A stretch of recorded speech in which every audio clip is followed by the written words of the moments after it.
Hi అండి, welcome to your channel. ఈరోజు పలావ్కి కావలసిన పదార్థాలు: ప్యాన్ పెట్టుకుని ఆయిల్ పోసుకుని ఆయిల్ హీట్ ఎక్కిన తర్వాత ఉల్లిపాయలు పచ్చిమిరపకాయలు వేసుకుని బాగా వేయించుకోవాలి. బాగా వేయించుకున్న తర్వాత బంగాళదుంప ముక్కలను క్యారెట్ ముక్కలను వేసుకుని బాగా కలుపుకొని మగ్గించుకోవాలి. బాగా మగ్గిన తర్వాత పచ్చి బఠానీ వేసుకుని బాగా కలుపుకొని మగ్గించుకోవాలి. మగ్గించుకున్న తర్వాత టమాటా ముక్కలు వేసుకుని బాగా కలుపుకొని మగ్గించుకోవాలి.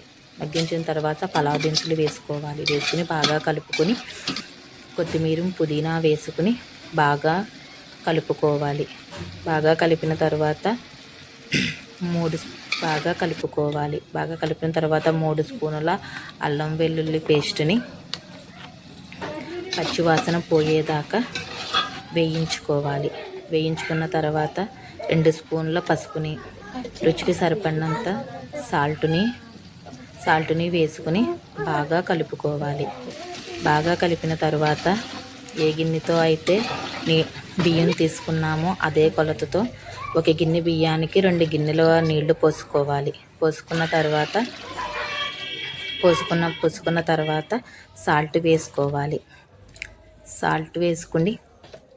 సాల్ట్ సరిపోయిందో లేదో చూసుకున్న తర్వాత ముందుగా శుభ్రంగా కడిగి నానబెట్టుకున్న బియ్యాన్ని వేసుకోవాలి.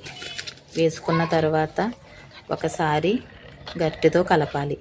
కలిపిన తర్వాత కొత్తిమీర పుదీనా వేసుకోవాలి. వేసుకున్న